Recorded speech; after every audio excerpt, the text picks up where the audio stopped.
আসসালামু আলাইকুম ওয়া রাহমাতুল্লাহি ওয়া বারাকাতুহু। ওয়ালাইকুম আসসালাম ওয়া রাহমাতুল্লাহি ওয়া বারাকাতুহু।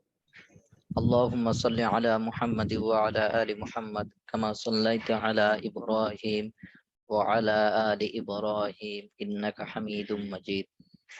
আল্লাহুম্মা বারিক আলা মুহাম্মাদি ওয়া আলা আলি মুহাম্মাদ কামা বারাকতা আলা ইব্রাহিম ওয়া আলা আলি ইব্রাহিম ইন্নাকা হামিদুম মাজিদ।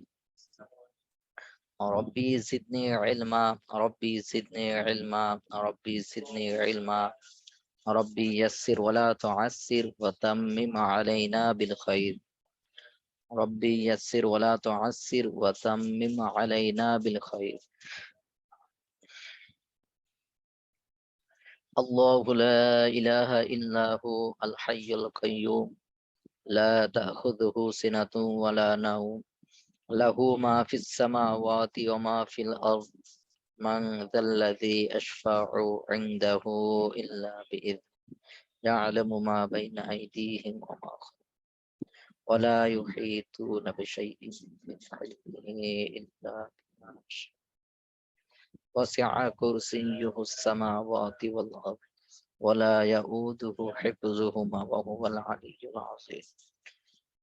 তো সকল ভাই এবং বোন কেমন আছেন? আল্লাহ সুবহানাহু ওয়া তাআলা সকলকে কেমন রেখেছেন? আলহামদুলিল্লাহ। ওস্তাদ, আপনি কেমন আছেন? জি আলহামদুলিল্লাহ।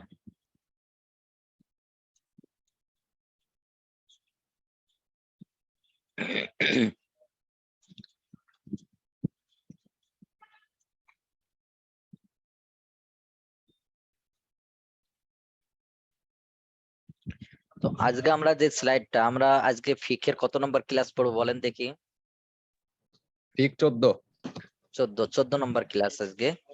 তো আজকে আমরা গোসল সম্পর্কে শিখবো যে গোসল কিভাবে করতে হবে, গোসলের বিধিবিধান এই সম্পর্কে আমরা পড়বো। আর ক্লাসের শেষে প্রশ্ন উত্তর পর্ব রাখার চেষ্টা করব। গতবার তো প্রশ্ন উত্তর করা হয় নাই গত ক্লাসে। তো গোসলের আহকাম, গোসলের বিধিবিধান সম্পর্কে এখানে পড়বো। তাল গোসল, গোসল শব্দের আবিধানিক অর্থ হলো ধৌত করা, পানি প্রবাহিত করা। তো গোসল শব্দের আবিধানিক অর্থ কি? ধৌত করা, পানি প্রবাহিত করা। গোসল শব্দের আবিধানিক অর্থ কি? ধৌত করা, পানি প্রবাহিত করা। গোসল শব্দের আবিধানিক অর্থ কি?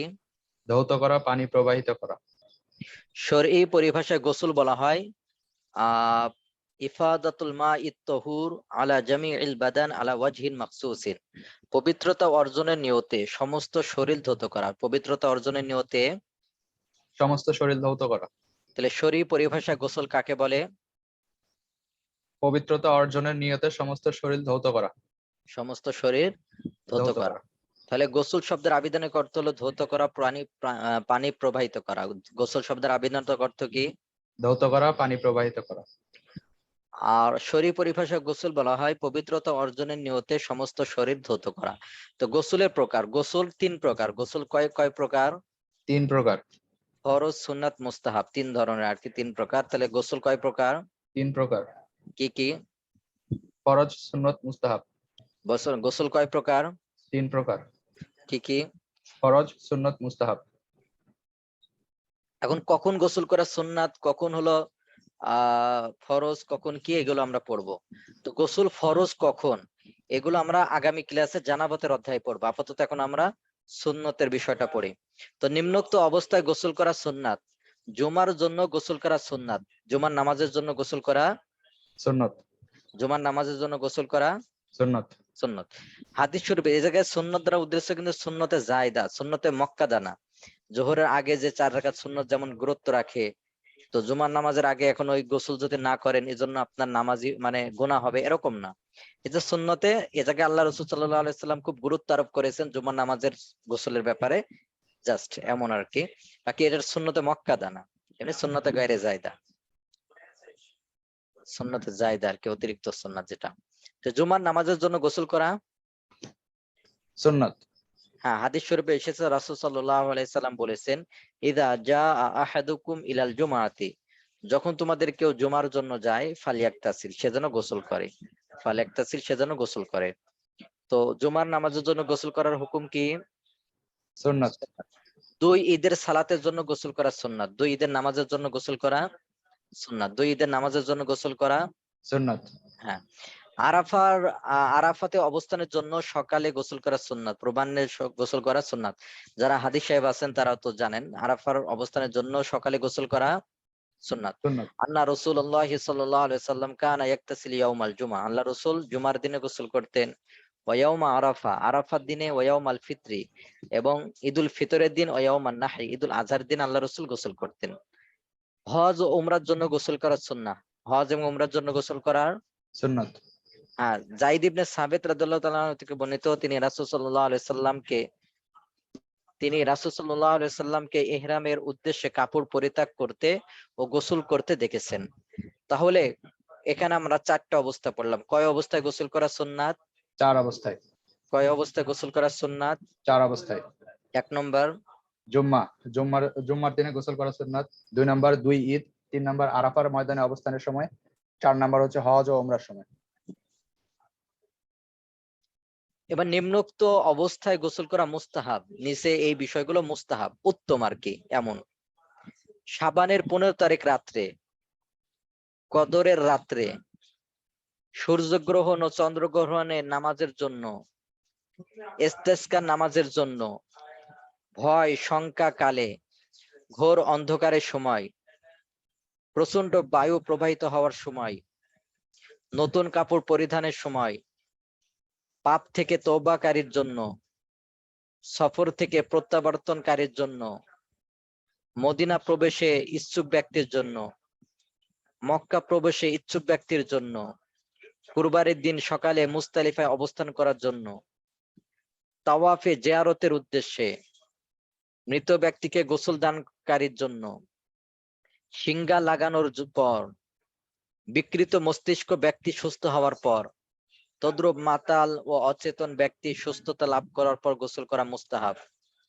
পবিত্রতা অবস্থায় ইসলাম গ্রহণকারীর জন্য, কিন্তু যে ব্যক্তি অপবিত্র অবস্থায় ইসলাম গ্রহণ করেছে তার জন্য গোসল করা ফরজ। তো এই সমস্ত আমরা এখানে যে 18টা পড়লাম, এই 18 জায়গায় গোসল করা মুস্তাহাব, উত্তম। তো গোসলের ফরজ 3টা। গোসলের ফরজ কয়টা? 3টা। হ্যাঁ, আমাদের ভিতরে দেখবেন এমনও আছে যে গোসলের ফরজ আমরা জানি না। এতদিন আমি গোসল করলাম, গোসলের ফরজ না জানলে গোসল হয়েছে, আমার নামাজ হয়েছে, কোন ইবাদতই তো হয় নাই। দেখা যাচ্ছে যে কোনো মুরব্বী ব্যক্তি, বৃদ্ধ বৃদ্ধা, মনে করেন যে 90 বছর ইবাদত করেছে, কিন্তু গোসলের ফরজ জানে না। আপনি জিজ্ঞাসা করবেন গোসলের ফরজ জানে না। তো গোসলের ফরজ যদি না জানে, এইভাবে মেনটেন না করে, ফরজ যদি আদায় না করে গোসল করে, তাহলে তার গোসল হয়েছে? না উস্তাদ। গোসল হয় নাই। তাহলে তার নামাজ পড়লে হবে, ওযু করলে হবে, কোনো ইবাদত হবে না। তো গোসলের ফরজটা আমাদের জানতে হবে, এবং কমপক্ষে কমপক্ষে কমপক্ষে 10 জনকে শেখাতে হবে গোসলের ফরজ। কারণ দেখা যাচ্ছে হাজার হাজার লক্ষ লক্ষ কোটি কোটি মানুষের ইবাদত হচ্ছে না, কারণ গোসলের ফরজ জানে না। সেই গোসলের ভিতরে কি, পানির ভিতরে নিজেকে ডুবাই রাখলে কি গোসল হয়ে যায়? গোসলের ফরজ যদি না জানে, গোসল না হয়, তার ইবাদত কিভাবে হবে? সেজন্য আমরা কয়জনকে কমপক্ষে শেখাবো? গোসলের ফরজ কয়জনকে শেখাবো? 5 জনকে। 10 জনকে। কয়জনকে 10 জনকে শেখাবেন তো?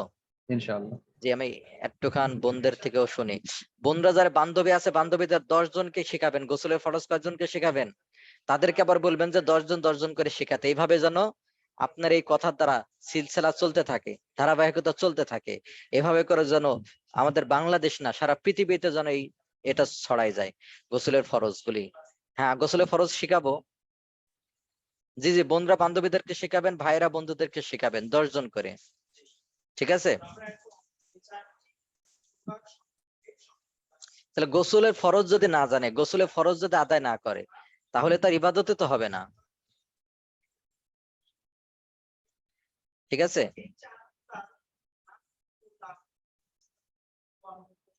অনেকে জানে, অনেকে যারা জানে তারা তো ভালো কথা, যারা জানে না তারা তাদেরকে শেখাবেন। চ্যাট বক্স অফ করে দিলাম।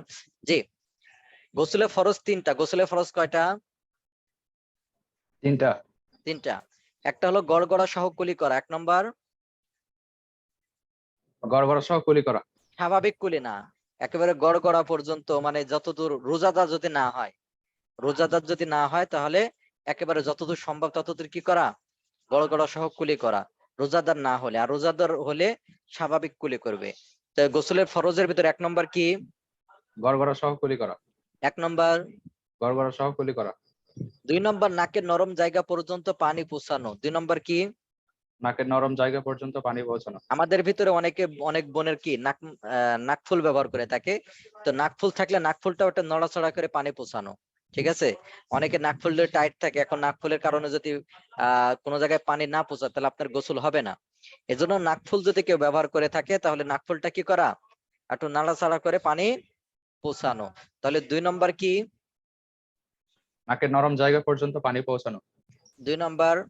নাকের নরম জায়গা পর্যন্ত পানি পৌঁছানো। তাহলে গোসলের ফরজ কয়টি? 3টা। 1 নম্বর। গড়গড়া সহ কুলি করা। 2 নম্বর। নাকের নরম জায়গা পর্যন্ত পানি পৌঁছানো।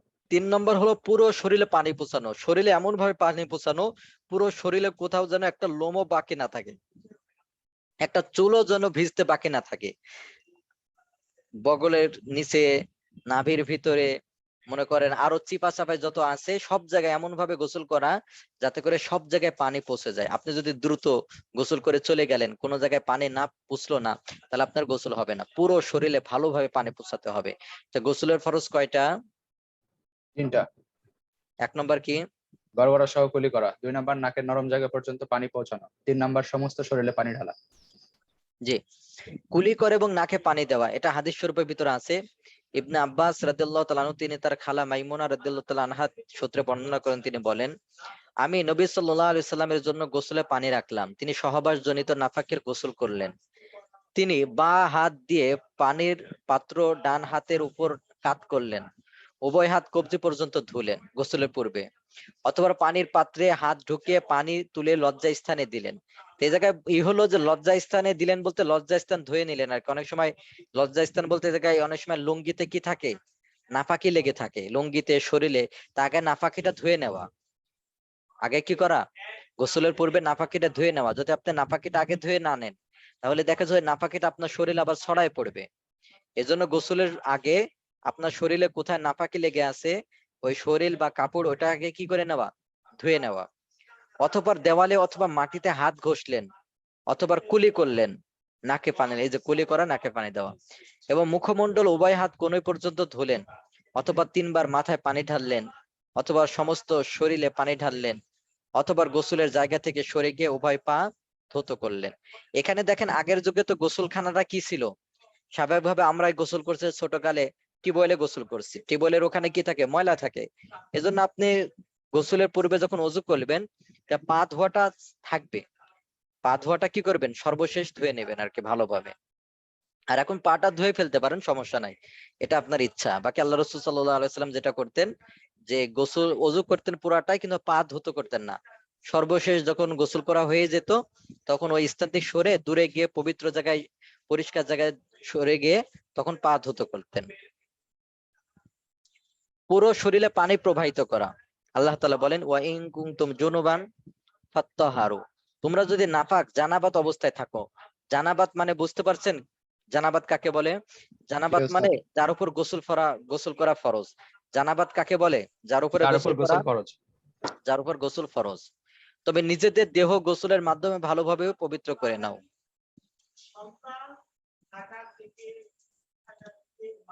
জি, তাহলে আমাদের গোসলের সময় যেটা লক্ষ্য করতে হবে সেটা হলো নাভির ভিতরে পানি দিতে হবে, বগলের নিচে।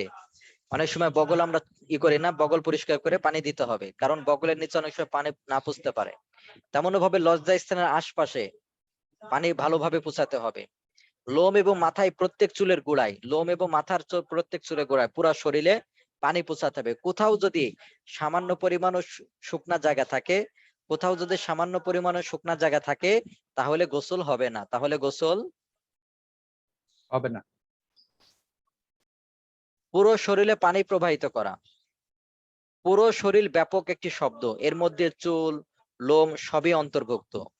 আবু হুরায়রা রাদিয়াল্লাহু তাআলা আনহু থেকে বর্ণিত, নবী করিম সাল্লাল্লাহু আলাইহি সাল্লাম বলেন, তাহতা কুল্লি শা'রাতিন জানাবাতুন ফাগসিলু শা'রা ওয়া আনফুল বাশার, প্রতিটি চুলের নিচে নাপাকি আছে, প্রতিটি চুলের নিচে নাপাকি আছে, অথবা চুলগুলো ভালো করে ধুত করো এবং শরীর ভালো করে পরিষ্কার করো। তাহলে আমরা গোসল করব যখন, এমনি প্রতিদিনের গোসল যেটা আছে সেটা না, প্রতিদিন যেটা গোসল করি, আপনি যদি এক মগ দিয়েও গোসল করেন সমস্যা নাই, এক বদনা দিয়েও যদি গোসল করেন সমস্যা নাই, কিন্তু এই গোসলটা বলা হচ্ছে কোন গোসলটা, অর্থাৎ আপনার উপরে গোসল করা ফরজ। কোন কোন অবস্থায় গোসল করা ফরজ আগামী ক্লাসে আমরা পড়বো। তো আপনার উপরে গোসল করা ফরজ, এই গোসলটা ভালোভাবে করতে হবে। এই গোসলটা কি করতে হবে? ভালোভাবে ভালোভাবে করতে করতে হবে। হবে। অনুরূপ ভাবে লজ্জা স্তরের আশপাশেও পানি পৌঁছানো ফরজ, যেমনটি হাদিসে এসেছে, সুম্মা আদখালাহু ইয়াদাহু ফিল ইনা ফাআফাদা আলা ফারজিহি, অতঃপর পানির পাত্রে হাত ঢুকিয়ে পানি তুলে লজ্জা স্থানে দিলেন, মানে লজ্জা স্থানের আশপাশে পানি দিলেন, ওখানে ভালোভাবে পানি পৌঁছালেন। তবে যেসব স্থানে পানি পৌঁছানো স্বভাবত কঠিন এবং কষ্টসাধ্য, সেগুলি পানি পৌঁছানোর দরকার নেই। যেগুলো কঠিন হয়, যেমন চোখের ভিতরের অংশ, গুজ্জদার ইত্যাদি। তাহলে যে জায়গায় পানি পৌঁছানো কঠিন, অর্থাৎ পিছনের রাস্তাতে, তারপর আপনার চোখের ভিতরে, এই সমস্ত স্থানে পানি পৌঁছানো কঠিন, এই জায়গায় না, বাহ্যিক ভাবে যতটুকু আছে সব জায়গায় পানি পৌঁছাতে হবে। জি বলেন দেখি তাহলে ভাই, পুরো শরীরে পানি পৌঁছাতে হলে কি কি করতে হবে? 1 নম্বর, পানি পৌঁছানোর জন্য মানে এটা একটা ব্যাপক শব্দ, এর মধ্যে চুল, লোম সবই অন্তর্ভুক্ত আছে। তো এই জিনিসগুলো খুব ভালোভাবে করতে হবে যাতে সব জায়গাতেই পানি পৌঁছে।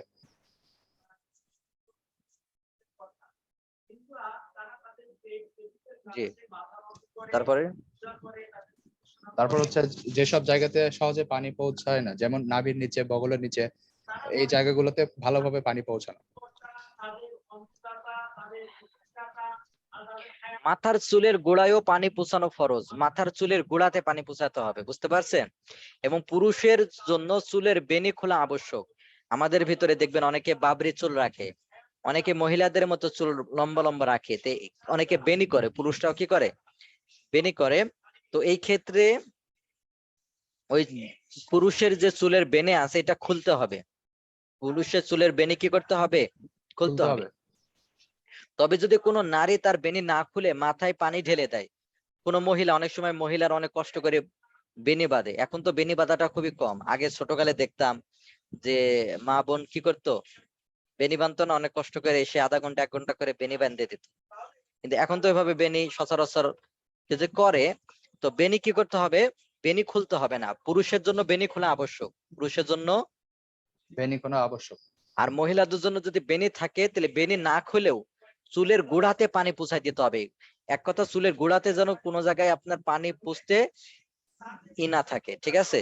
চুলের গোড়াতে পানি পৌঁছায় দিতে হবে, চুলের গোড়াতে পানি পৌঁছায় দিতে হবে, বেনি খুলতে হবে না, আবশ্যক না, চুলের গোড়াতে পানি পৌঁছায় দিতে হবে। এবং তার সে পানি চুলের গোড়ায় পৌঁছে যায়, তবে তার গোসল হয়ে যাবে। তাহলে পুরুষের যদি বেনি থাকে চুলে, তাহলে কি করবে? বেনি ফরজ খুলে ফেলতে গোসলের হবে। সময় বেনি খুলে ফেলতে হবে। আর মহিলার যদি বেনি থাকে, বেনি না খুললেও হবে, তবে চুলের গোড়ায় পানি পৌঁছাতে হবে। গোড়াতে ভালোভাবে পানি পৌঁছাতে হবে, যাতে করে কোনো জায়গায় কি না থাকে, শুকনো না থাকে।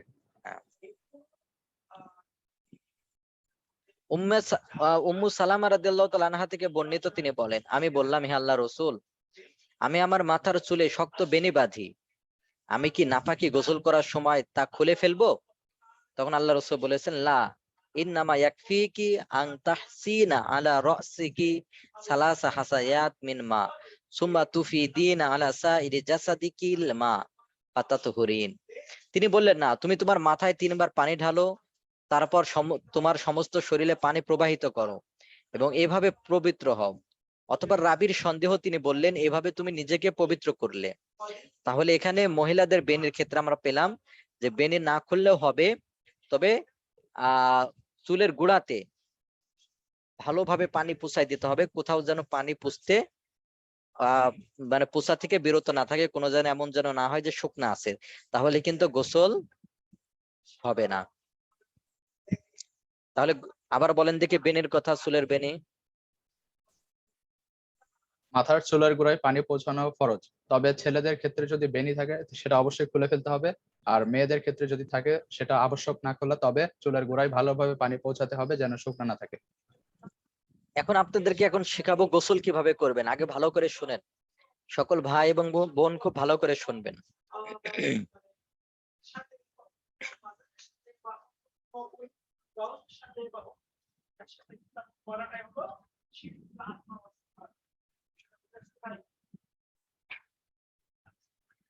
গোসল যখন করতে যাবে, এটা সব গোসল না কিন্তু, আবারও বলতেছি, আমরা দৈনন্দিন যেটা গোসল করি এটা গোসল না, এটা আমরা এমনি শরীর ঠান্ডা করার জন্য। এটা শুধু বাংলাদেশে মনে হয়, অন্য রাষ্ট্রে এরকম প্রতিদিন গোসল করে কিনা আমার জানা নেই। প্রতিদিন গোসল করে? জি ভাই, জানা বাংলাদেশের নাই ওস্তাদ। বৈশিষ্ট্য দিনে 3 বা 4 বার গোসল করে। যেমন ইন্ডিয়াতে ছিলাম, পাশের রাষ্ট্র ইন্ডিয়াতে প্রতিদিন গোসল করে না তারা। যেমন আমি উত্তরপ্রদেশে ছিলাম, ওখানে দেখা যাচ্ছে ওরা 3 দিন 4 দিন সপ্তাহে 1 দিন গোসল করে। সৌদি আরবে তো এরা 10 দিন সপ্তাহে 1 দিন গোসল করে। অন্যান্য রাষ্ট্রে এরকম, যা কোনো রাষ্ট্রে থাকতে পারে বাংলাদেশের মতো, বাকি বাংলাদেশে বেশি হয়, দিনে 3 বা 4 বারও গোসল করে। তো কি বলতেছিলাম, যে এই গোসল না, আমি গোসলটা বলতেছি যেটা গোসল করার ফরজ, এই গোসলটা কিভাবে গোসল আদায় করবেন, কিভাবে করবেন। অন্যান্য গোসলও করতে পারেন, প্রতিদিনের গোসল যেটা করবেন সেটাও করতে পারেন, ঠিক আছে, সমস্যা নাই, প্রতিদিনের গোসল এইভাবে করতে পারেন। তো যখন আপনি গোসল করতে গেলেন, ভালো করে মনে রাখবেন, যখন আপনি গোসল করতে গেলেন, গোসলখানায় ঢুকলেন, তো সর্বপ্রথম আপনি খেয়াল করবেন যে আপনার শরীরে কোথাও নাপাকি লেগে আছে কিনা, আপনার কাপড়ে কোনো নাপাকি লেগে আছে কিনা। যদি এমন হয় যে কাপড়টা নাপাক, তাহলে সবচেয়ে উত্তম হলো যে ওই কাপড়টা খুলে কোনো পবিত্র কাপড় পরে গোসল করবেন। তাহলে গোসল করার সময় যদি কাপড়টা নাপাক থাকে, তো সবচেয়ে উত্তম হলো কি, আপনার শরীরে কাপড়টা খুলে কোনো পবিত্র কাপড় পরিধান করে গোসল করবেন। এজন্য 3 সেট 4 সেট কাপড় এরকম রাখলেন, ঠিক আছে। আমরা স্বাভাবিকভাবে রাখি কয় সেট? 2 সেট, 1 সেট বেশি রাখলেন। তো সবচেয়ে উত্তম হলো গোসল করার সময় নাপাক কাপড় থাকলে ওই কাপড়টা খুলে পাক কাপড় পরিধান করে গোসল করা। কারণ হলো আপনি নাপাক কাপড় পরিধান করে যদি গোসল করেন, তা নাপাকিটা আপনার শরীরে মেখে যাবে। যদি পর্যাপ্ত পরিমাণে পানি না ঢালেন, তাহলে কিন্তু আপনার শরীর পাক হবে না। কোন রকম যদি কি করেন, গোসল করেন, তাহলে আপনার শরীর পাক হবে না। এজন্য সবচেয়ে উত্তম হলো যে নাপাক কাপড়টা খুলে কোনো পাক কাপড় পরিধান করে নামাজ কি করা, গোসল করা। এরপরেও যদি কারোর এরকম না থাকে, তাহলে নাপাক কাপড় পরিধান করেই গোসল করবেন। তবে প্রথমে আপনি গোসল করার পূর্বে আপনার শরীরে যেখানে যেখানে নাপাকি লেগে আছে, আপনার কাপড়ে সন্দেহ কোথায় কোথায় নাপাকি লেগে আছে, ওই নাপাকিটা ভালোভাবে ধুয়ে ফেলবেন। আবারও বলতেছি, আপনি যখন গোসলখানায় ঢুকলেন, যারা নদীতে করছেন ভিন্ন কথা, নদীতে তো ডুব দিলে সব পাক হয়ে যায়, নদীতে তো ভিন্ন কথা, পুকুরেরটাও ভিন্ন কথা। আমি শিখাচ্ছি কোনটা, টিউবওয়েলে অথবা ট্যাপের নিচে বা ট্যাপে এরকম যারা বালতিতে পানি নিয়ে গোসল করে তাদের জন্য বলতেছি, যখন গোসলখানায় ঢুকবে তখন কি করবে, সর্বোত্তম হলো যে নাপাক কাপড়টা খুলে কোনো পাক কাপড় পরিধান করে গোসল করা। কারণ নাপাক কাপড় পরিধান করে গোসল করলে অনেক সময় ওই নাপাকিটা আপনার শরীরে আরো লেগে যাবে। যদি কারোর এমন অবস্থা না থাকে, কাপড় অতিরিক্ত না থাকে, তাহলে নাপাক কাপড় পরিধান করে গোসল করবে। তবে কি করবে, যেখানে শরীর অথবা কাপড়ে নাপাকি লেগে আছে, এই নাপাকিটা ধুয়ে ফেলবে ভালোভাবে। কোনো জায়গায় অল্প থাকলে সমস্যা নাই, চেষ্টা করবে যতটুকু সম্ভব নাপাকিটা দেখে দেখে খুঁজে খুঁজে কি করবে, ধুয়ে ফেলবে। এরপরে যখন গোসল করবে, পর্যাপ্ত পরিমাণ পানি ঢেলে গোসল করবে। কারণ কি, আপনি যদি অল্প পানি ঢালেন শরীরে, তাহলে দেখা যাচ্ছে যে আপনার লুঙ্গিতে যে নাপাকিটা ছিল ওটা আপনার শরীরে লেগে গেছে। এজন্য পর্যাপ্ত পরিমাণ, একটু বেশি পরিমাণ পানি ঢেলে গোসল করবে। তো গোসলের পদ্ধতিটা কি হবে, তো গোসলের পদ্ধতিটা হলো, রাসূল সাল্লাল্লাহু আলাইহি সাল্লাম গোসলের পূর্বে ওযু করে নিতেন। রাসূল সাল্লাল্লাহু আলাইহি সাল্লাম গোসলের পূর্বে নামাজের মতো কি করে নিতেন, ওযু করে নিতেন। এজন্য আমরা গোসলের পূর্বে ওযু করে ওযু নেব। করে নিতেন। আমরা এজন্য গোসলের পূর্বে কি করে নেব, ওযু করে নেব। গোসলের পরে ওযু নাই, গোসলের আগে ওযু আছে, আমরা উল্টা করি। আমরা গোসলের পরে ওযু করি, তো গোসলের আগে ওযু করে নেব, নামাজের ওযুর নাই, ওযু করে নেব। তো আল্লাহ রাসূল সাল্লাল্লাহু আলাইহি সাল্লাম ওযু করতেন, তবে পা ধুতো করতেন না। মাথা মাসি ও মুখ সবকিছু করতেন, কিন্তু পা ধুতো করতেন না। পাটা পরে ধুয়ে নিতেন, যখন গোসলখানা থেকে চলে আসবে তখন পা ধুতো করতেন। তো এটা কোনো সমস্যা নাই, আপনি পাও ধুতো করতে পারেন। এটা একটা সুন্নাত বিষয়, মুস্তাহাব বিষয়, এটা সমস্যা নাই। আপনি পুরাই ওযু করে ফেললেন, ঠিক আছে। আর পুরা যদি না করেন পা ধোয়াটা বাকি রাখলেন, গোসল করলেন, তাহলে গোসলের পূর্বে আমরা কি করে নেব? অজু করে নেব। করে নিব, নামাজের ওযুর ন্যায় অজু অজু করে করে নেব। নিব। এখানে একটা বিষয় আমি আপনাদেরকে যেটা বলবো, স্বাভাবিকভাবে সুন্নাত হলো, মুস্তাহাব হলো গোসলের পূর্বে মাথায় আগে পানি ঢালা। এখানে যারা ডাক্তার আছেন তারা এটা একটু বিরোধিতা করতে পারেন বা ভিন্ন মত পোষণ করতে পারেন। তারা বলতে পারেন যে উস্তাদ, যদি মাথায় আগে পানি ঢালা হয় তাহলে হঠাৎ করে মাথা ঠান্ডা হয়ে গেলে কোনো রোগ হওয়ার সম্ভাবনা রয়েছে। এটা ভুল কথা। আমি আপনাদেরকে বলবো, যখন আপনি অজু করলেন, যখন আপনি গোসলের পূর্বে অজু করলেন, বলেন অজু করলে আপনার পুরো শরীরটা ঠান্ডা হয়ে যাবে না? জি ওস্তাদ। এটা কোন ক্ষেত্রে? আপনি মনে করেন রোদ্রে থেকে আসছেন, অজু করা ছাড়া, মাথা মাসে করেননি, মুখে পানি দেননি, হাত দিয়ে সরাসরি মাথায় পানি ঢাললেন, এই ক্ষেত্রে আপনার শরীরের কোনো রোগ হতে পারে, কোনো ক্ষতি হতে পারে এই ক্ষেত্রে। তবে আল্লাহ রসুলের সুন্নার ভিতরে কোনো ক্ষতি নাই। অনেকে আমরা এটা কি করি, যে আল্লাহ রসুল মাথায় আগে পানি ঢালছেন, যে মাথায় আগে পানি ঢাললে কি হয়, কেউ কেউ বলছে যে কি হয়, যে ক্ষতি হয়। আসলে ক্ষতিটা কেন হবে? আগে তো আপনি ঠান্ডা করে নিচ্ছেন শরীরকে, আপনি হাত ধুতো করলেন, তারপর মাথা মাসিও করলে, মাথা মাসিও করলে তো ঠান্ডা হয়ে যাবে, তো মাথা মাসিওটা একটু পানি বেশি করে দিয়ে দিলেন। তারপর আপনি মুখ ধুতো করলেন, পা ধুতো করলেন, তাহলে পুরো শরীর তো এমনি ঠান্ডা হয়ে গেল। ঠান্ডা হয়েছে কিনা বলেন? আপনি জি যদি ওস্তাদ। গোসলের পূর্বে অজু করে নেন, তাহলে আপনার কি শরীর ঠান্ডা হয়ে গেছে না? এখন যদি আপনি মাথায় পানি ঢালেন তাহলে কিন্তু প্রবলেম হওয়ার সম্ভাবনা আছে। কেউ কেউ এটা বলতে পারেন, ইতিপূর্বে বলেছে আর কি, তাই বললাম। আর আপনি ইতিহাসে দেখাতে পারবেন যে এই সুন্নত অনুযায়ী কেউ গোসল করতে লাগে পাগল হয়ে গেছে, তার মাথায় কোনো তার ছিঁড়ে গেছে, এরকম দেখি দেখাতে পারবেন কেউ? এই যে আজে বাজে কথা, আল্লাহ রসুলের সুন্নাহ নিয়ে কি করে, হাস্যকর কথা বলে। তা আপনি গোসলের পূর্বে আগে অজু করে নেবেন, এরপর অজু করার পরে গোসল যখন শুরু করবেন তখন বিসমিল্লাহ বলে কি করবেন, মাথায় 3 বার পানি ঢালবেন। সর্বপ্রথম কোথায় পানি ঢালবেন? মাথায়। 3 বার। এরপর ডান কাঁধে 3 বার, তারপরে বাম কাঁধে 3 বার, এরপরে পুরা শরীরে ভালোভাবে পানি ঢেলে ধুয়ে ফেললেন। জি ভাই, তাহলে বলেন দেখি, গোসল করতে আপনি মনে করেন গোসলখানায় ঢুকতেছেন, তাহলে গোসল করতে হলে কিভাবে করতে হবে বলেন দেখি? আর ফরজ গোসল ওস্তাদ? জি, ফরজ গোসলের ক্ষেত্রে না এমনি মানে এমনি শুরুতেই করে হচ্ছে, আপনি আপনি এমনি গোসলও করতে পারেন, এভাবে সমস্যা নাই। হ্যাঁ, আপনি শুরুতেই হচ্ছে অজু, আপনি অজু গোসলখানায় করে ঢুকলেন। নেয়া, না ঠিকভাবে না, অজু করে নিব। শুরুতে না, শুরুতে কি করবেন, নাপাক কাপড় যদি পরিবর্তন করা সম্ভব হয় তাহলে কি করে নেবে বলেন, এটা বলেন। ও আচ্ছা আচ্ছা। গোসল করতে যাচ্ছেন তাহলে কি করবেন? আহ, গোসল করার ক্ষেত্রে সবচেয়ে উত্তম হচ্ছে নাপাক কাপড়, নাপাকি যদি কাপড় লেগে থাকে তাহলে সেই কাপড়টা পরিবর্তন করা। আর যদি নাপাক পাক কাপড় না থাকে তো সেক্ষেত্রে ওই নাপাক কাপড় পরে গোসল করা যাবে, তবে খুব সতর্কতার সাথে ওই নাপাকিগুলো ধুয়ে ফেলতে হবে। যে যে জায়গাগুলোতে নাপাক লেগে আছে সেই জায়গাগুলো ধুয়ে ফেলতে হবে। তারপর পর্যাপ্ত পরিমাণ পানি ঢালতে হবে, ঢেলে নাপাকি দূর করতে হবে। এবার গোসল শুরু করার পূর্বে কি করে নেবে? তারপর গোসল শুরু করার পূর্বে অজু করতে হবে ভালোভাবে। অজু করার পর হ্যাঁ, পা ধোয়ার হচ্ছে ক্ষেত্রে প্রথমে পাওয়া যায় মাথায় পানি হাদিস দিই। শরীফের ভিতর, হাদিস শরীফের ভিতর পা ধোয়াটা পরে পাওয়া যায়, অজু করে নেবে ঠিক আছে, বাকি পা ধোয়াটা পরে পাওয়া যায়। পা যে ধোয়াটা আল্লাহ পরে। রসুল পা ধুতেন না গোসল করার পরে। তো এর অজু করে নিল, অজু করার পরে সর্বপ্রথম কি করবে? গোসল শুরু অজু করলেন করার পরে, প্রথমে। অজু করার পর প্রথমে হচ্ছে ইয়েতে মাথায় পানি ঢালবে 3 বার। জি, তারপর হচ্ছে ডান কাঁধে 3 বার, তারপর বাম কাঁধে 3 বার। এরপর পর্যাপ্ত পানি খরচ করে গোসল সম্পন্ন করবে। হ্যাঁ, এটা গোসল।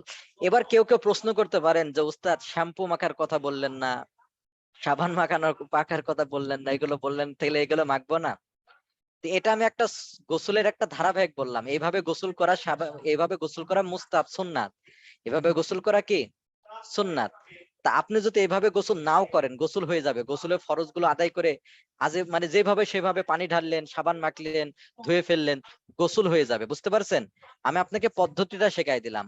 আপনার সুবিধা অনুযায়ী সাবান মাখবেন, শ্যাম্পু মাখবেন, আরো যা কিছু মাখার দরকার সব মাখবেন।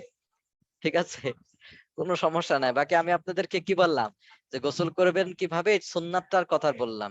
বাকি আপনারা আগে পরে সাবান মাখতে পারেন, ঠিক আছে, সমস্যা আপনার সুবিধা অনুযায়ী কি করলেন, এইভাবে প্রথমে পানি ঢেলে নিলেন। এটা এমন করতে পারেন যে প্রথমে ওরকম মাথায় 3 বার পানি ঢেলে নিলেন, তারপরে মাথায় শ্যাম্পু ব্যবহার করলেন, করে তারপরে কি করলেন, পানি ঢাললেন, কাঁধে পানি ঢাললেন, বামে পানি ঢাললেন, এভাবে। অথবা এভাবে করতে পারেন প্রথমে মাথায় 3 বার অল্প করে পানি ঢেলে নিলেন, ডান কাঁধে পানি ঢেলে নিলেন, বাম কাঁধে, তাহলে কি হয়ে গেল? পুরা শরীর ভিজে গেল না?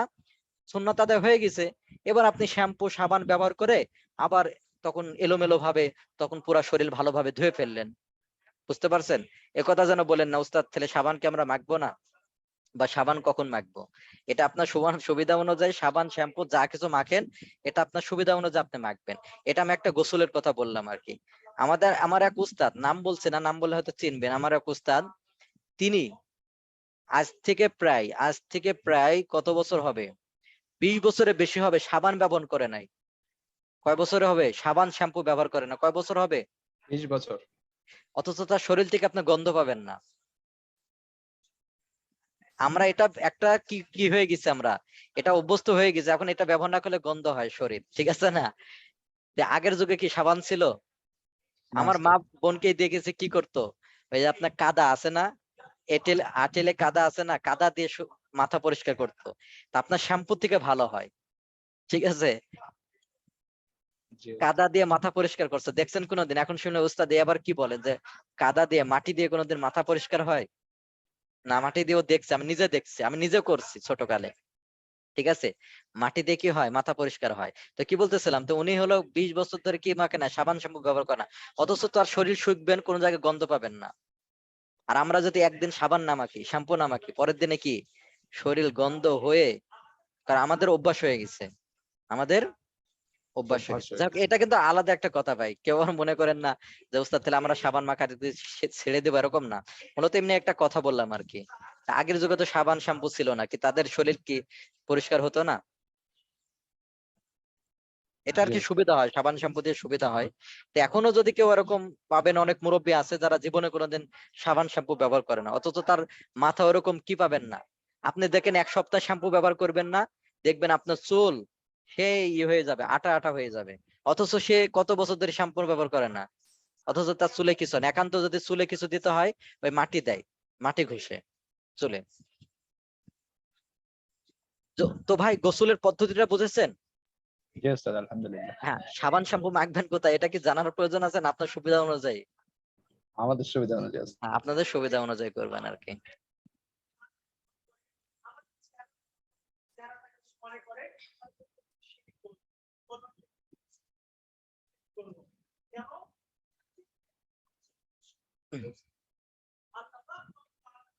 গোসল শুরু করার পূর্বে সুন্নাহ আল্লাহর সন্তুষ্টির জন্য পবিত্রতা অর্জনের নিয়ত করা। আল্লাহর আল্লাহ সন্তুষ্টির জন্য পবিত্রতা অর্জনের নিয়ত নিয়ত করা। করা। কাপড় বা শরীরের নাপাকি লেগে থাকলে তা গোসলের আগে ভালোভাবে ধুয়ে নেওয়া। নাপাকি না থাকলেও গুপ্তাঙ্গ ধৌত করা। অর্থাৎ গুপ্তাঙ্গটা আপনার অনেক সময় কি থাকে, আশপাশে নাপাকিটা থাকার সম্ভাবনা থাকে, এই জন্য আর কি নাপাকি না থাকলেও ওই আশপাশগুলো একটু ধুয়ে নেওয়া। হাদিস শরীফের ভিতর আছে রাসূল সাল্লাল্লাহু আলাইহি সাল্লাম যখন অপবিত্রতা থেকে গোসল করতেন তখন প্রথমে 2 হাত ধুতেন, তারপর ডান হাত দিয়ে বাম হাতে পানি ঢেলে লজ্জাস্থান ধুতেন, তারপর সালাতের ওযুর মতো ওযু করতেন, এই যে ওযু করতেন, তারপর পানি নিয়ে তার আঙ্গুলগুলো চুলের গোড়ায় ঢোকাতেন, যেহেতু আল্লাহ রসুলের পাপড়ি চুল ছিল এজন্য চুলের গোড়াতে আগে ঢুকাই দিতেন আর কি, চুলের গোড়া আগে ধুইতেন। এমনই ভাবে যখন মনে করতেন যে চুল ভিজে গেছে তখন মাথায় 3 আঁচল, 2 হাতের তালু ভরা পানি ঢালতেন, তারপর সমস্ত শরীরে পানি ঢেলে দিতেন, তারপর তার উভয় পা ধুয়ে ফেলতেন। তাহলে পা ধুতে করতেন কখন? সর্বশেষে। আমরাও যেটা স্বাভাবিকভাবে করে থাকি আর কি, যখন গোসল শেষ হয়ে যায় চলে যাব তখন পা ধুয়ে বের হয়ে যায়। উভয় হাতকে প্রথমে কবজি পর্যন্ত ধৌত করা, যেমন অজুতে ধৌত করা হয়, এটাও একটা কি সুন্নাহ। গোসলের পূর্বে উভয় হাতের কবজি পর্যন্ত ধৌত করা। ধৌত করা। তবে যদি আপনি অজু করেন তাহলে অজু করলে তো বাস হয়ে গেল।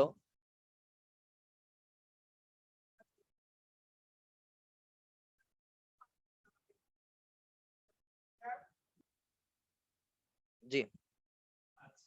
সালাতের ওযুর ন্যায় ভালোভাবে পূর্ণাঙ্গ রূপে ওযু করা, তবে পদযুগল না ধুয়ে গোসল শেষে তা ধৌত করা।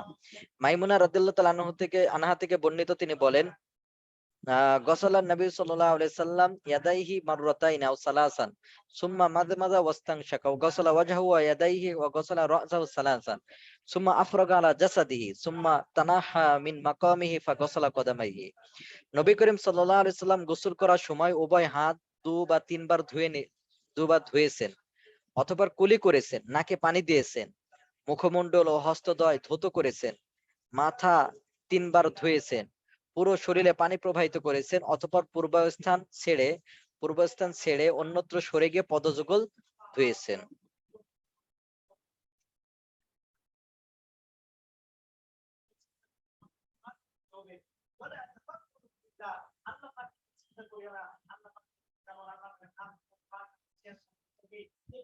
গোসলের মধ্যে সুন্নাহ: সমস্ত শরীর 3 বার ধৌত করা।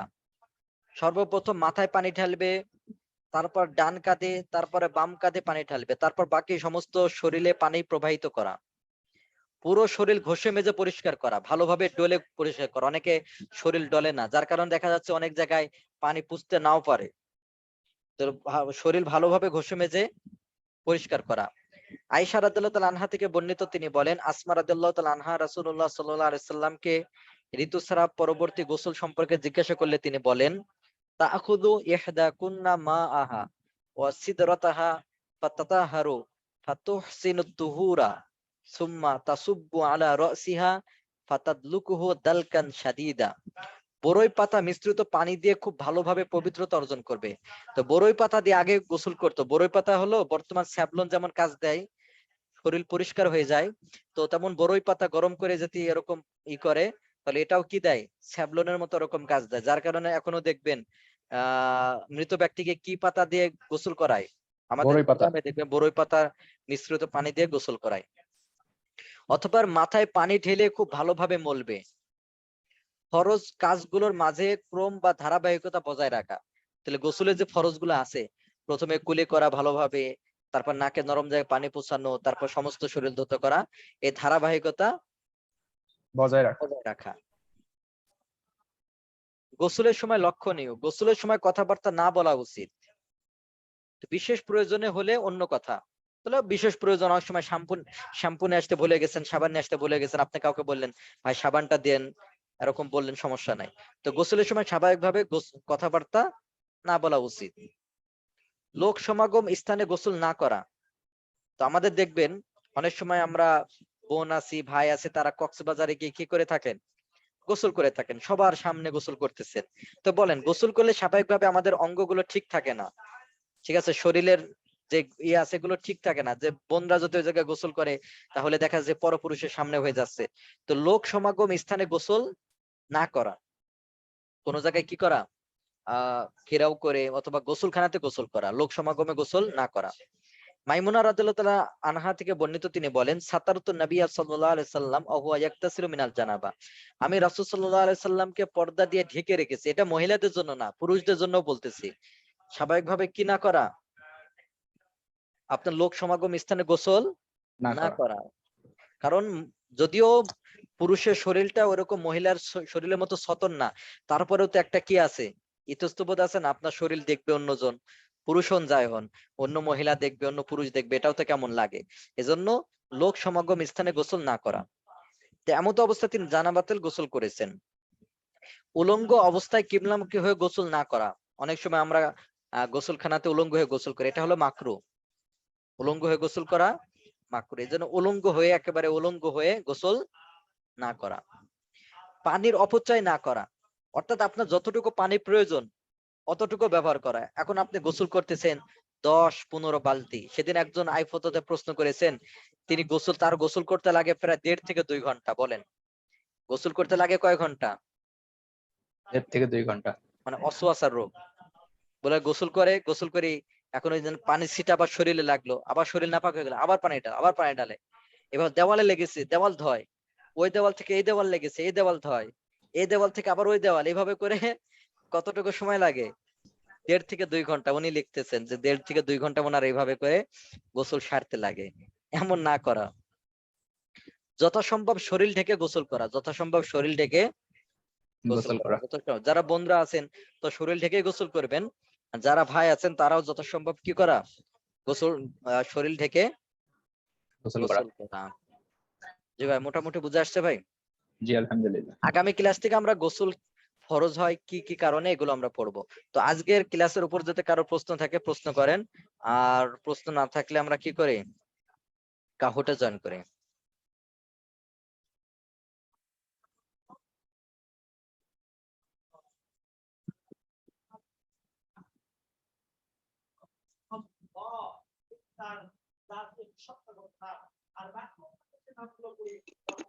আসসালামু আলাইকুম উস্তাদ। ওয়ালাইকুম আসসালাম রহমতুল্লাহ। জি ভাই। ভাই, একটা প্রশ্ন ছিল যে আমরা যদি ওই অজুর মতো না করে শুধু একবারে গোসল করে আসি তাহলে কি পবিত্রতা অর্জন হবে? জি জি ভাই, আর হবে, ওই সমস্যা ওই নেই। ওই ওটা দিয়ে কি নামাজ পড়তে পারবো? জি জি, নামাজ পড়তে পারবেন, তবে ফরজ গোসল হলে কুলি করতে হবে অবশ্যই, গড়গড়া সহ নাকে নরম জায়গায় পানি পৌঁছাতে হবে, যে ফরজ গোসল হয়। আর ফরজ গোসল যদি না হয়, এমনি হয়, এমনি গোসল করেন, তাহলে অজু আগে না করলেও গোসল করলে অজু হয়ে যাবে। কারণ অজুর ফরজ কয়টা? অজুর ফরজ 4টা। যে আপনি যদি স্বাভাবিক গোসল করেন, তাহলে কি অজুর ওই 4টা ফরজ দ্রুত হয়ে যায় না? জি, অজুর ফরজ আদায় হয়ে যায়। হ্যাঁ, তাহলে গোসল হয়ে গেল। ও আচ্ছা, ঠিক আছে হুজুর। জি।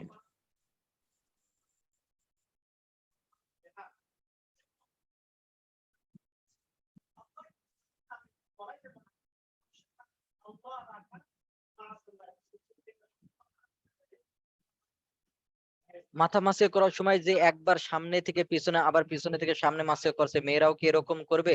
চুল লম্বা হওয়ার কারণে তো সমস্যা হয়। আপনি কি একবারে চুল চেপে ধরবেন? তো এমন না, আপনি স্বাভাবিক খালি করবেন। চুল যে চাপে নিয়ে আসবেন এমন না, আপনি স্বাভাবিক ভাবে করবেন, সমস্যা নেই। বাথরুমে কি বিসমিল্লাহ বলা যাবে? না, বাথরুমে বলা যাবে না, গোসলখানায় বলা যাবে।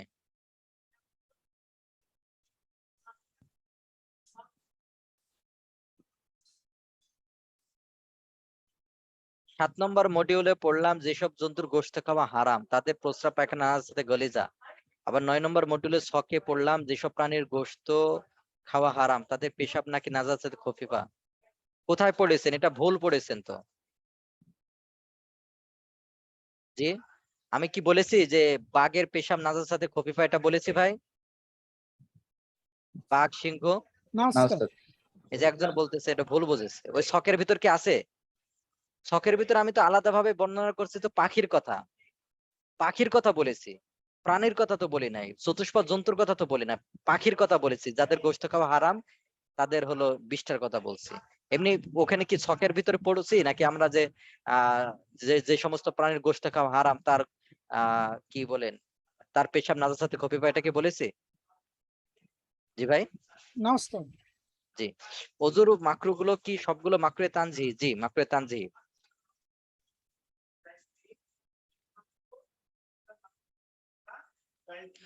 আপনি ক্লাসে যে ভিডিওটা দেখেছেন তাতে বলা আছে যে গোলাম আছে মাকরু, কিন্তু স্লাইডে পড়লাম গোলাম আছে বেদাত, এটা কি বলে বুঝবেন?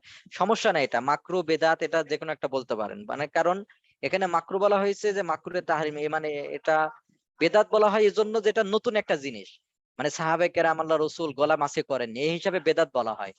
আর আপনি মাকরু বলা হয়ে থাকে, এটা সমস্যা না, উনি মাকরু বলছেন কেউ বেদাত বলছেন একই, ওটা সমস্যা নাই। জানাবাতের গোসল মানে যাদের উপর গোসল করা ফরজ, এই যে আমরা সামনে পড়বো সামনের স্লাইডে, গোসলের সময় কতখানি কাপড় রাখা দরকার আপনার সুবিধা অনুযায়ী।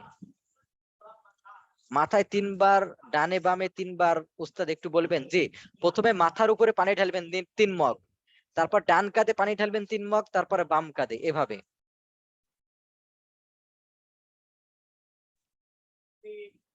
আসসালামু আলাইকুম উস্তাদ। গোসলের দোয়া বা গোসলের আগে ওযু করলে ওযুর দোয়া পড়া যাবে? জি, ওযুর আগে ওযুর দোয়া পড়া যাবে। জানাবাত অর্থ হলো যে যাদের উপরে গোসল করা ফরজ। জি, ওয়ালাইকুম আসসালাম ওয়া রাহমাতুল্লাহ। জি ভাই বলেন। উস্তাদ, গোসলের নিয়তটা কিভাবে করতে হবে?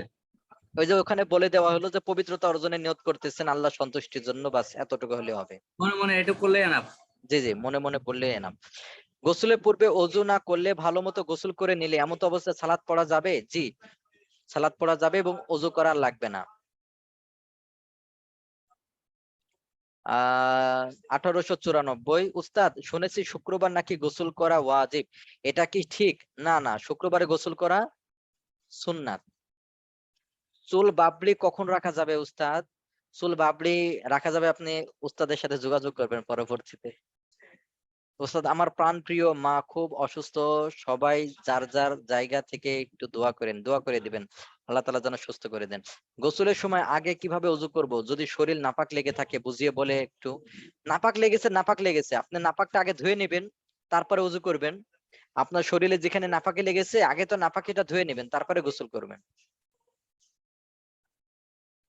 হজ উমরার জন্য গোসল করা কি সুন্নাত না মুস্তাহাব? সুন্নাত।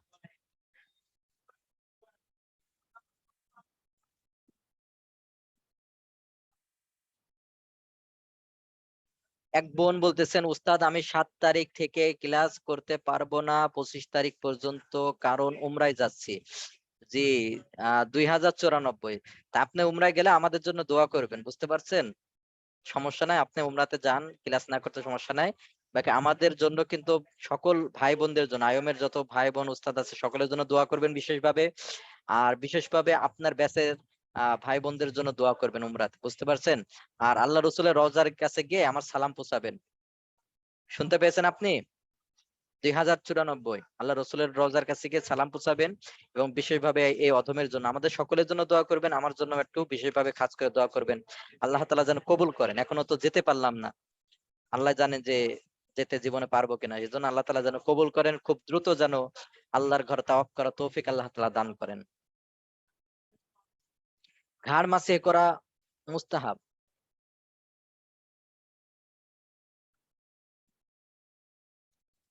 আমি আমি ফরজ গোসল করে তারপর নামাজ পড়ে নিছিলাম, আর ওযু করি নাই, তাহলে নামাজ হবে? জি, আপনি যদি ফরজ গোসলের কুলি করে থাকেন, ভালোভাবে নাকে পানি দিয়ে থাকেন, ওযু হবে।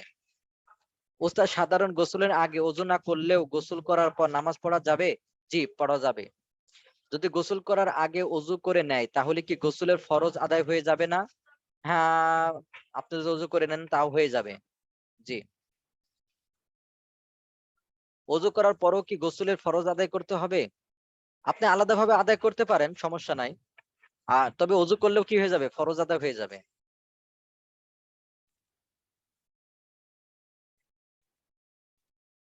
উস্তাদ ফরজ গোসলের সময় আগে কিভাবে ওযু করব যদি শরীর, এটা বলা হয়েছে। উস্তাদ স্বাভাবিক গোসলের সময় চুল না ভিজালে গোসল করলে ওযু হয়ে যাবে, সেই গোসল নামাজ পড়া যাবে? চুল না ভিজালে আপনার তো মাসে হলো না। চুল না ভিজালে কি হলো না? মাসে তো হলো না। পুকুরে গোসল করা যাবে? জি, পুকুরে গোসল করা যাবে।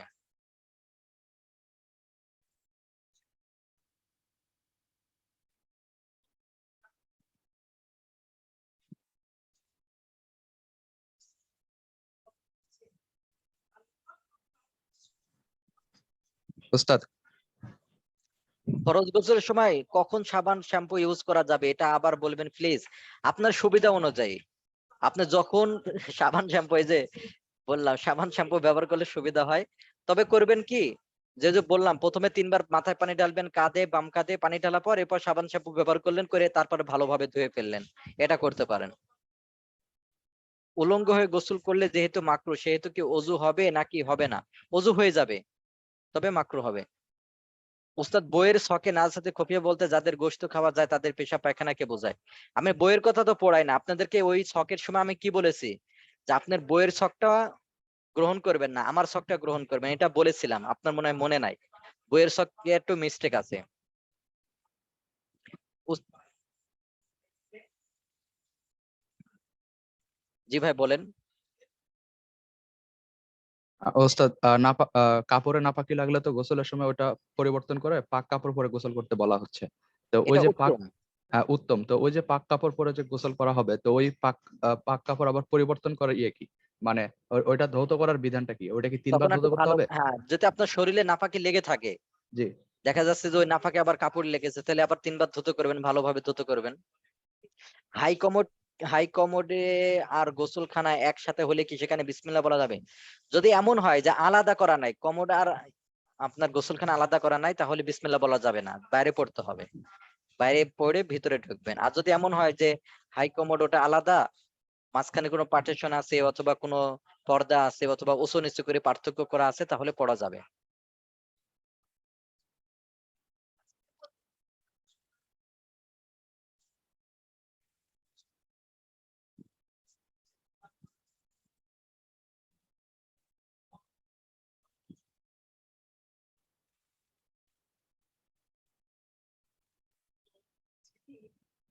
বাথরুম আর গোসলখানা যদি এক জায়গায় হয় তাহলে সেখানে বিসমিল্লাহ বলা যাবে?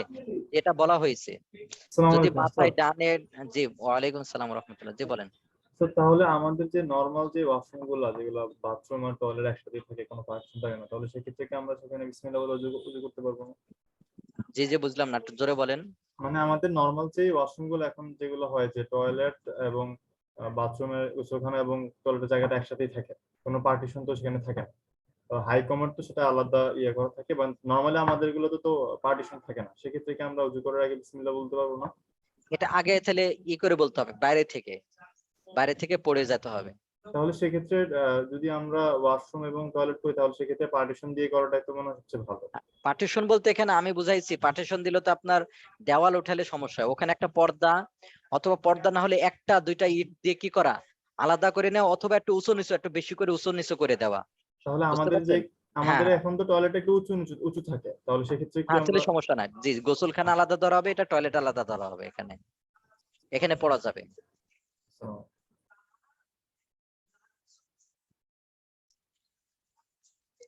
বুঝছো, অজুর দোয়া কোনটা, এগুলো ওই যে দোয়ার বই আছে না, আপনারা ডিএনএস পড়েছেন না, ওখানে দোয়াগুলো শেখাচ্ছে, ওইগুলো দেখবেন। আমি তো এখানে দোয়া শেখাচ্ছি না, দোয়াগুলো ওখানে দেখে নেবেন, ঠিক আছে? অজুর দোয়া কি কি,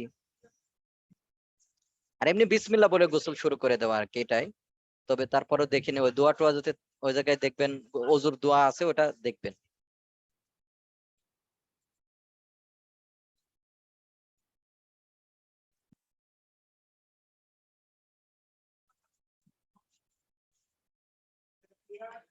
অজুর ক্লাসে উস্তাদ আপনি বলেছিলেন যে অঙ্গগুলো 3 বারের কম ধোয়া মাকরু, একবার ধুলে তাহলে হবে না, যদি ভালো মতো একবারে হয়ে যায় ফরজ আদায় হয়ে যাবে।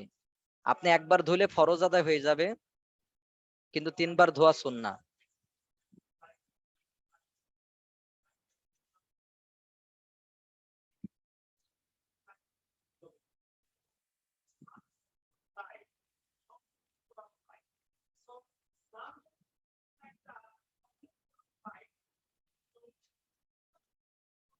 উস্তাদ কোলে মুখ ধোয়া যদি 3 বারে বেশি করে ফেলি সেক্ষেত্রে কি অজু হবে?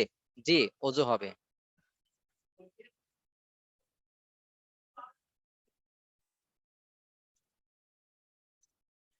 অজু করার পর কোনো কারণে জামা কাপড় খুলতে হলে তা বদলালে সেক্ষেত্রে কি অজু থাকবে, নাকি পুনরায় করে নিতে হবে? বলেন, আপনাদের অজু ভাঙ্গার কারণের ভিতর কি কাপড় বদলানো একটা আছে ভাই? না উস্তাদ। অজু ভাঙ্গার কারণের ভিতর না, কাপড় বদলালে অজু ভাঙ্গে না। টয়লেট আর গোসলখানা একসাথে হওয়ার কারণে গোসল করার সময় পুরা পানি টয়লেটে পড়ে, আবার শরীরে ছিটকে পড়ে, গোসল হবে, তবে একটু ভালোভাবে আপনার শরীরে কোনো জায়গায় আবার নাপাকি যেন না থাকে।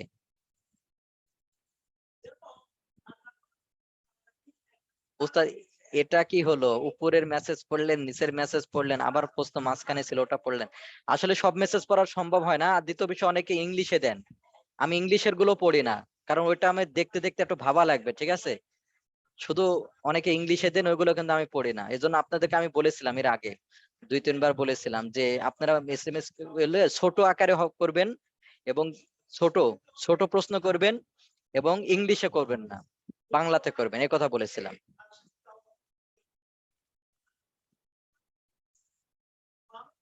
আর অনেক সময় চোখে 1-2 বার না পড়তে পারে, এই জন্য কারো জরুরি যদি হয় তাহলে প্রশ্নটা 2-3 বার দিবেন, হয়তো কোনোটা একবার না পড়লেও যেন পরবর্তীতে পড়ে, এরকম আর কি।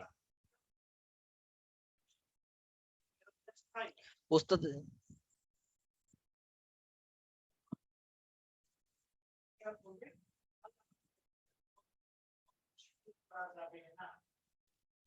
ফজরের 2 রাকাত ও মাগরিবের সুন্নত নামাজে তাহিয়াতুল ওযু সহ নিয়ত কেমন হবে?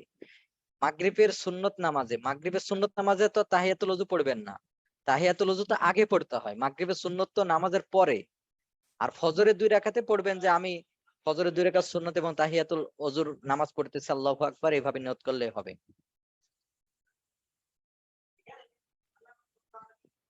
নাপাক কাপড় পাক করতে 3 বারে কম ধুত করলে কি হবে? হবে না। 3 বারে কম ধুত করার দ্বারা যদি নাপাকি চলে যায়, এটা শিওর হন, তাহলে হবে।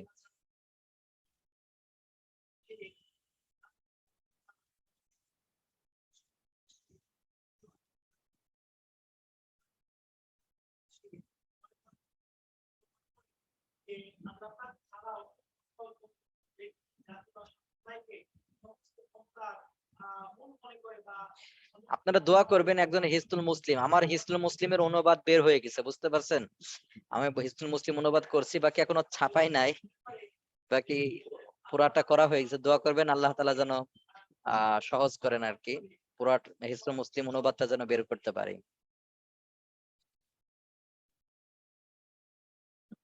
ওয়াশরুমের গোসলখানা টয়লেট একসাথেই সামান্য উঁচু নিচু আছে।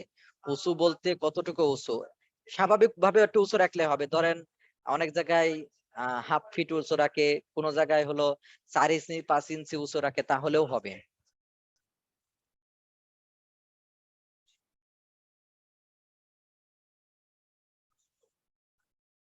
ওযুর কোনো ভিডিও দিলে ভালো হয়, শুদ্ধভাবে ওযু করতে পারি। যদি আপনারা এরকম ভিডিও বানিয়ে দিতেন ভালো হতো। ওযু তো সেদিন একটা দিয়েছে, ওইটা দেখবেন। সেদিন একটা দেওয়া হয়েছে, ওইটা দেখবেন।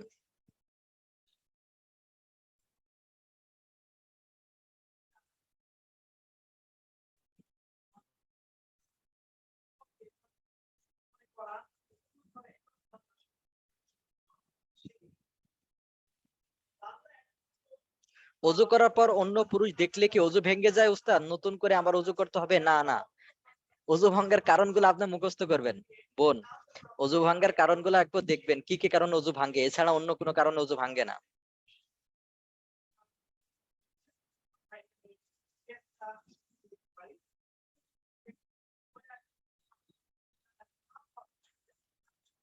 উস্তাদ আগে তো গোসলের নিয়ম জানতাম না, তাহলে আগের সালাত গুলো বাতিল হয়ে যাবে? যদি আপনি গোসলের ফরজ গুলো আদায় করে থাকেন তাহলে গোসল হয়ে গেছে, সমস্যা নাই। উস্তাদ বইয়ের কোন ছকটাতে একটু ভুল আছে বললেন? ওই যে ওখানে দেখবেন নাজাসাতের একটা ছক আছে, ওই ছকটাতে ভুল আছে।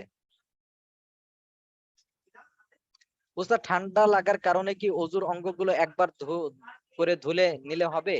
যে একবার করে নিলে অজু হবে?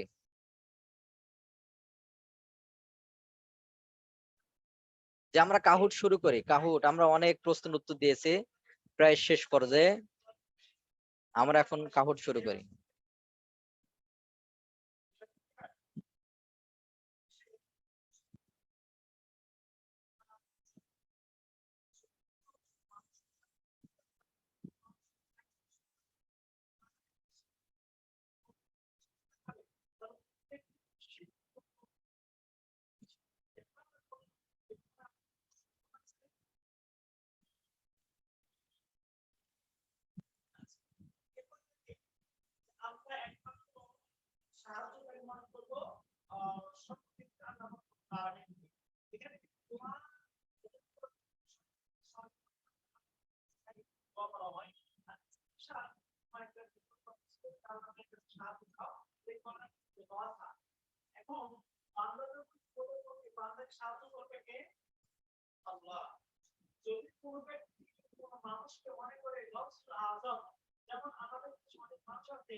বন্ধুদের মধ্যে 1776 তৃতীয় স্থান অধিকার করেছে। এটা কি ভাই না বোন?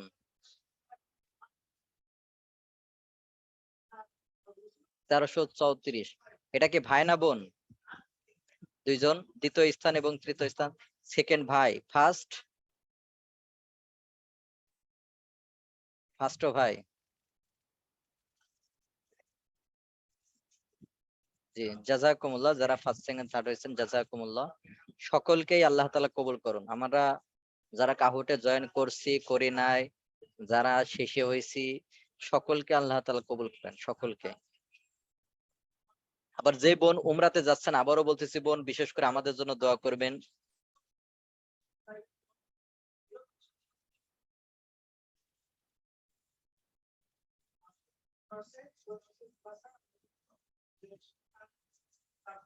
জি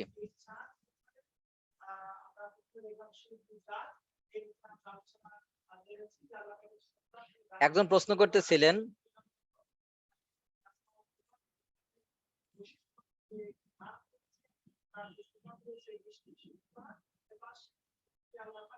যে উস্তাদ অনেকে বলে নাকে নাকফুল না থাকলে নাকের ফোঁটা পানি প্রবেশ করে না, ওযু হয় না। আবার অনেকে বলে থাকে নাকফুল থাকলে পানি প্রবেশ করতে সমস্যা হয়। উস্তাদ কি করব?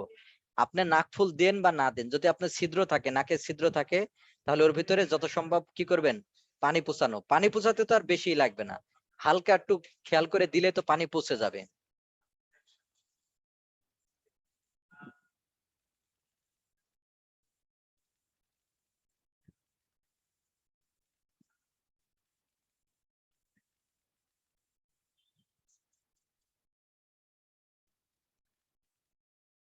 জি জি ঠিক আছে, তাহলে আমাদের এই পর্যন্তই। সুবহানাকাল্লাহুম্মা ওয়া বিহামদিকা আশহাদু আল্লা ইলাহা ইল্লা আনতা আস্তাগফিরুকা ওয়া আতুবু ইলাইক। আসসালামু আলাইকুম ওয়া রাহমাতুল্লাহি ওয়া বারাকাতুহু। ওয়া আলাইকুম আসসালাম ওয়া রাহমাতুল্লাহি ওয়া বারাকাতুহু।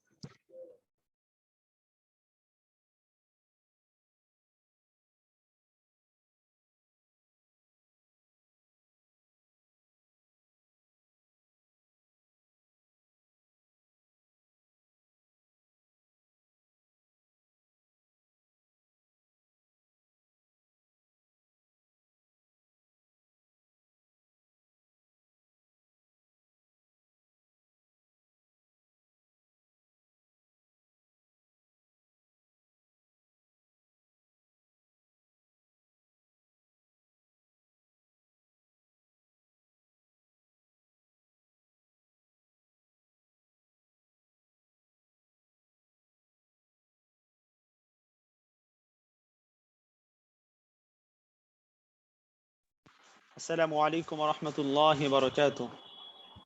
ওয়া আলাইকুম আসসালাম ওয়া রাহমাতুল্লাহি ওয়া বারাকাতুহু।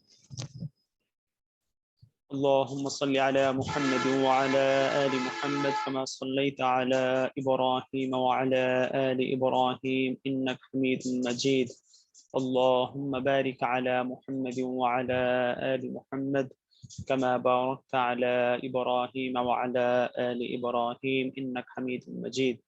ربي زدني علما، ربي زدني علما، رب اشرح لي صدري ويسر لي أمري واحلل عقدة من لساني يفقه قولي وبك نستعين يا مستعان.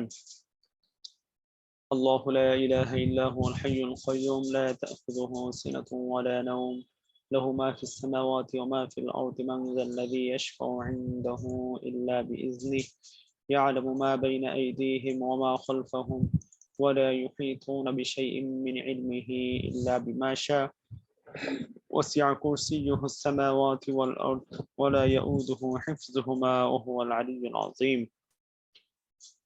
আলহামদুলিল্লাহ, শুকরিয়া আদায় করি আল্লাহ পাকের দরবারে যে আল্লাহ পাক রব্বুল আলামিন আমাদেরকে অন্যান্য দিনের ন্যায় আজকেও যথাসময়ে দর্সে আকীদায় উপস্থিত হওয়ার তৌফিক দান করেছেন। এজন্য আমরা সকলে দিল থেকে শুকরিয়া আদায় করি আলহামদুলিল্লাহ। আলহামদুলিল্লাহ। আল্লাহ পাক সকল ভাই ও বোনকে কেমন রেখেছেন? আলহামদুলিল্লাহ। উস্তাদ আপনি কেমন আছেন? জি আলহামদুলিল্লাহ। সিয়ার ভাই কয়জন রয়েছেন এখানে? 2 জন উস্তাদ। ভাইজান আপনার নাম? মোহাম্মদ সাকিবুর রহমান। সাকিবুর রহমান। জি মাশাআল্লাহ। আরেকজন ভাই?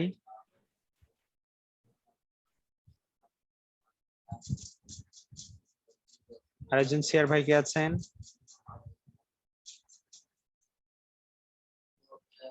সিয়ার ভাইদের এই জন্য বলতেছি যে ক্লাসে আপনাদেরকে রেসপন্স করতে হবে, হ্যাঁ? জি এই জন্য ইনশাআল্লাহ। আপনারা সবসময় আনমিউট থাকবেন। জি। সিয়ার ভাই যারা আছেন যেহেতু আনমিউট অপশনকে ওপেন করলে অনেক অন্যান্য ভাই বা বোনদের আনমিউট হওয়ার সম্ভাবনা থাকে, এই জন্য আমরা শুধু সিআর ভাইদেরকে সুবিধার্থে আনমিউট করব, আর বাকি অন্যান্য যারা আমাদের শিক্ষার্থী ভাই বোন আছেন আপনারা মিউট থাকবেন ইনশাল্লাহ। আচ্ছা, তো সর্বশেষ দর্শে আপনারা কি পড়েছেন?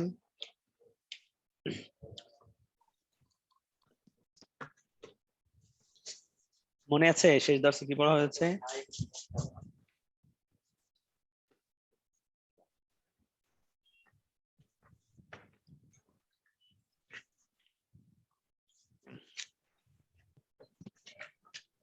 জি, উস্তাদ শেষ কালিমার দর্শে শর্ত, আপনাদের উস্তাদ কালিমার শর্ত না ছিল। না না কালিমার শর্ত আগের দর্শে পড়ানো হয়েছে।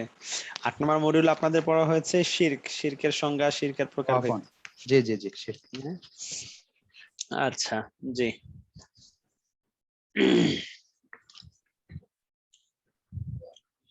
আমরা আজকের আকীদার দর্শে অত্যন্ত গুরুত্বপূর্ণ টপিকের উপর আলোচনা করব ইনশাআল্লাহুল আজিজ। আমরা গত দর্শে আলোচনা করেছি শিরক কাকে বলা হয়, শিরকের প্রথমত কয় প্রকার, এই সম্পর্কে আমরা আলোচনা করেছি।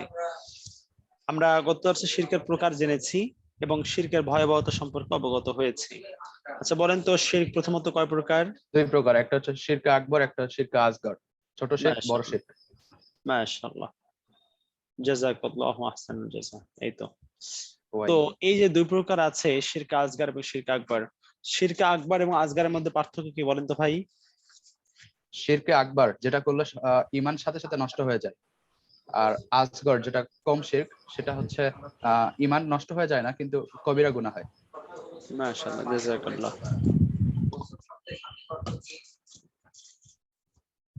তো যেহেতু এই দুইটার মাঝে শিরক আকবরটা বেশি ডেঞ্জারাস, তাই না? বেশি ভয়ানক হলো শিরক আকবর। জি। এই জন্য শিরক আকবর নিয়ে আমরা আলোচনা করব এবং আজকে আমরা জানবো আমাদের সমাজে কোন কোন শিরক আকবর গুলোর অপচর্চা হয়ে থাকে এবং হতে পারে আমাদের অনেক কাছের মানুষ, অনেক রিলেটিভ এই ধরনের শিরক আকবরের মধ্যে লিপ্ত আছেন। যদি কোনো ব্যক্তি শিরক আকবরের মধ্যে থাকেন, সে কি ইমানদার থাকবে না বেঈমান হয়ে যাবে? বেঈমান। বেঈমান হয়ে যাবে।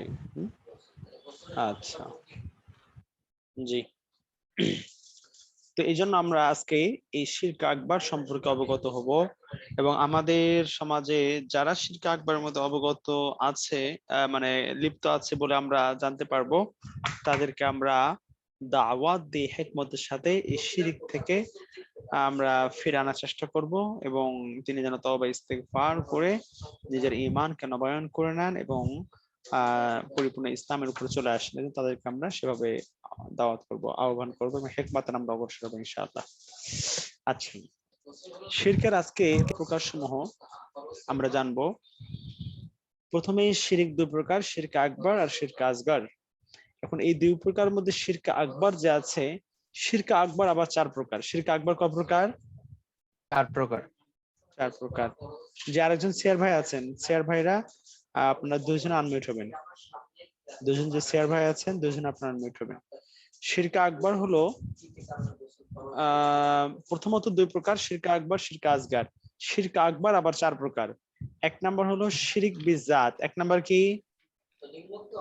শিরক বিজাত। শিরক বিজাত। 2 নাম্বার হলো আশিরকু ফিল আসমা ওয়াস সিফাত। 2 নাম্বার কি? শিরক ফিল আসমা ওয়াস সিফাত। শিরক ফিল আসমা ওয়াস সিফাত। 3 নাম্বার হলো শিরক ফির রুবুবিয়াহ। 3 নাম্বার কি? শিরক ফির রুবুবিয়াহ। আর 4 নাম্বার হলো শিরক ফিল উলুহিয়াহ। 4 নাম্বার কি? শিরক ফিল উলুহিয়াহ। মাশাআল্লাহ, জাযাকাল্লাহ। আচ্ছা, ভাইয়ের সঙ্গে আরো 1-2 জন ভাই হলে ভালো হতো। অথবা সিয়ার ভাই আছেন আমাদের ভাইদের মধ্যে আমরা 2-3 জন হ্যান্ড রেজ করতে পারি, আমরা তাদেরকে আনমিউট করব যারা রেসপন্স করবেন।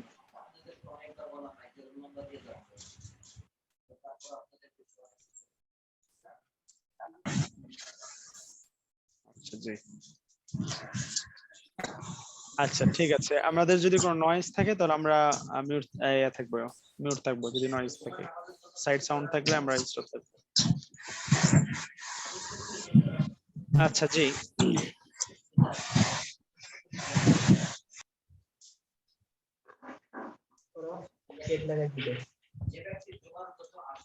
আমরা তাহলে জানতে পারলাম শিরক আকবার 4 প্রকার। 1 নাম্বার শিরক বিজাত, 2 নাম্বার শিরক ফিল আসমা ও সিফাত, 3 নাম্বার শিরক ফিল রুবুবিয়্যা, 4 নাম্বার শিরক feel উলুহিয়্যা।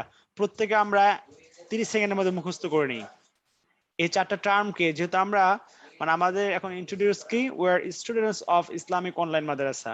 So as a student of Islamic মাদ্রাসা আমাদের জন্য এই ধরনের অ্যারাবিক যে টার্মগুলো আছে টার্মগুলো জানা থাকতে হবে।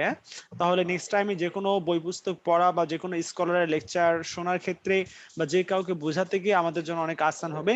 এই জন্য আমাদের এই টার্মগুলোর সাথে পরিচিত হতে হবে। যে প্রত্যেকে পড়েন তো, শিরক কয় প্রকার?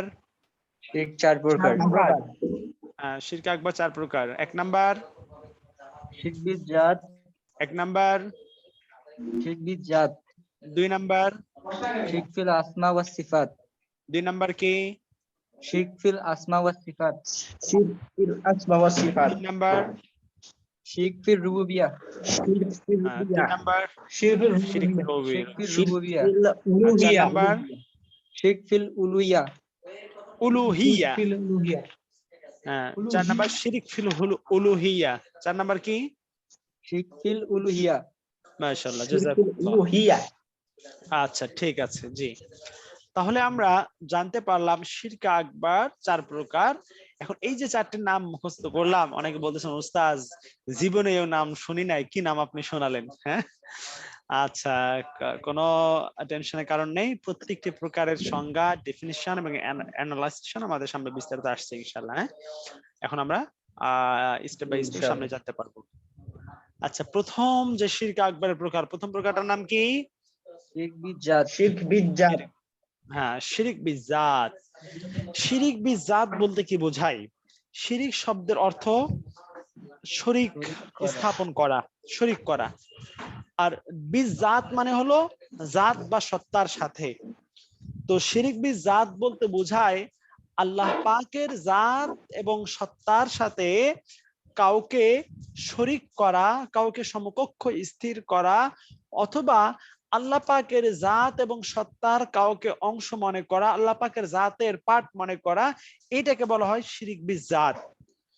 আবারও বলছি, শিরক বিজাত বলতে বলা হয় আল্লাহ পাকের জাতের সাথে, আল্লাহ পাকের সত্তার সাথে অন্য কাউকে সমকক্ষ স্থির করা, অথবা অন্য কাউকে আল্লাহ পাকের জাতের অংশ মনে করা, এটা হলো শিরক বিজাত। বিষয়টা ক্লিয়ার ভাই? জি উস্তাদ। আচ্ছা বলেন তো একজন ভাই, শিরক বিজাত বলতে কি বোঝায়? আল্লাহর জাতের সাথে শিরক করা, এই শিরকে বলা হয় শিরক বিজাত, অর্থাৎ আল্লাহ একাধিক ইলাহ মনে করা। হ্যাঁ মাশাআল্লাহ। দেখেন এখানে শিরক বিজাতের কয়েকটা এক্সাম্পল আছে, এক্সাম্পল গুলো দেখলে আমাদের স্পষ্ট হয়ে যাবে বিষয়টা। আল্লাহ পাক রব্বুল আলামিন তিনি হলেন এক এবং অদ্বিতীয়। আল্লাহু আহাদ, কুল হুয়াল্লাহু